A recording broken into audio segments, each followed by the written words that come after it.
Yo,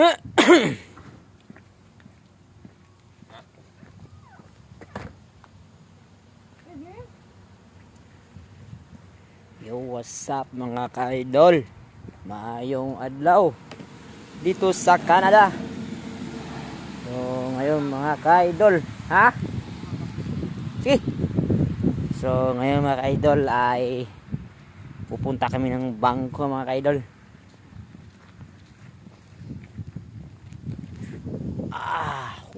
Grabe lamig.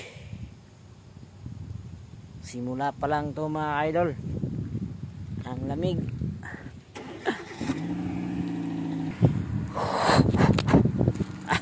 Lamig.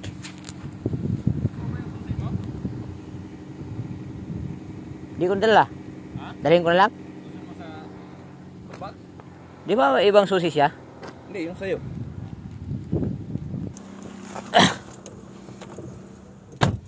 Yan. Sama ko si Boss Amo.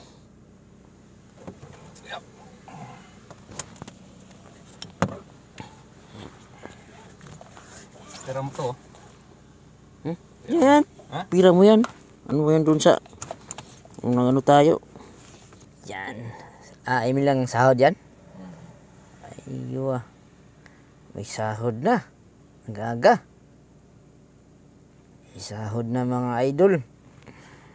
So, yung akin dyan ay cash yung alam mo na. Hindi.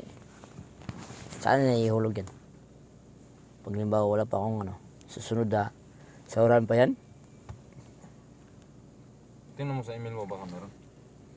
Hindi ko mabuksan. Doon lang muna pagdating sa shop. Ayan, dyan kami na nagtatrabaho mga ka-idol. Ayan.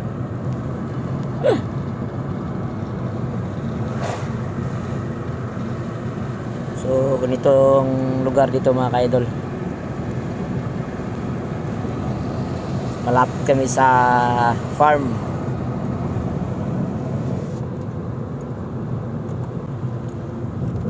Yung 40 hours na sa atin na sa kontrata, kung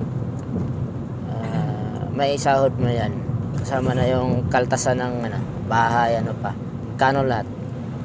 Monthly naman, kaltasan ng bahay. Monthly. Yung 40 hours na yan, kukunan pa ng yan, tax. Ha? Tax. Tax yun, sahod mo yun. Sahod yun? Ano ba?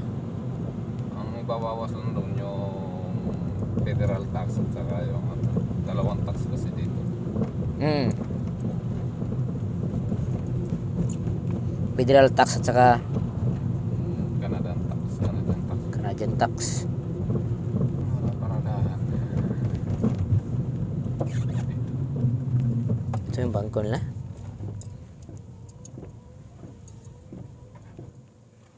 Check mo muna itong aking ito kung magkano tatamaan. Tatama sa loto to. Baka hindi ka na ha? Mahimatayin kapag Pacheck ko muna ito loto bago ako pupunta bangko. Yun mo yan.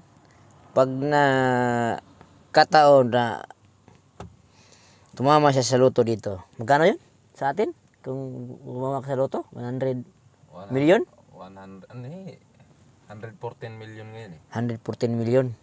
So sa atin magkano yan? Bilyon sa atin. Bilyon. Tamo, pag tumaba siya sa loto dito, bilyon ng pera niya. Makakauwi siya ng bilyon na pera. Good luck bro ha. So, dyan sa Pilipinas may loto. Dito rin sa Canada may loto rin dito mga ka-idol. So, nung nakaraang mga araw siya ay nanalo siya ng $20. So, $20 tapos sa isang ticket is $5. So, pag tumama ka niyan, mga dalawang numero ang matsambahan mo, may $20 ka. Pag ano naman yun ang tumama na numero mga ka-idol, bilyon ang pera nun. So, tsamba-tsamba lang mga ka-idol, no? Malay natin. Isang Pilipino nakapanalo ng bilyon dito sa Canada. So, ngayon mga ka-idol ay habang nag-aantay tayo sa ating tropa Ngayon, pag-uusapan natin ang sahod ko mga kaidol. Doon sa mga nagtatanong mga kaidol, maraming nagtatanong sa atin kung magkano ba daw sahod ko dito. So, pasensya na at hindi ko na sagot yung mga katanungan nyo mga kaidol. Dahil napakarami nyo pong nagtatanong. So, ngayon mga kaidol ay i-reveal ko po sa inyo. Hindi ko po tinatago. Dahil ang sahod ko lang naman ay hindi naman kasing laki ng ibang mekaniko. Dahil sa pagkakaalam ko mga kaidol, malaki ang sahod ng ibang mekaniko dito mga kaidol. So ang sahod ko lang mga kaidol is $23 per hour. So $23 per hour, ang pasok ko is 40 hours per week. Ang sahod dito mga kaidol is per week.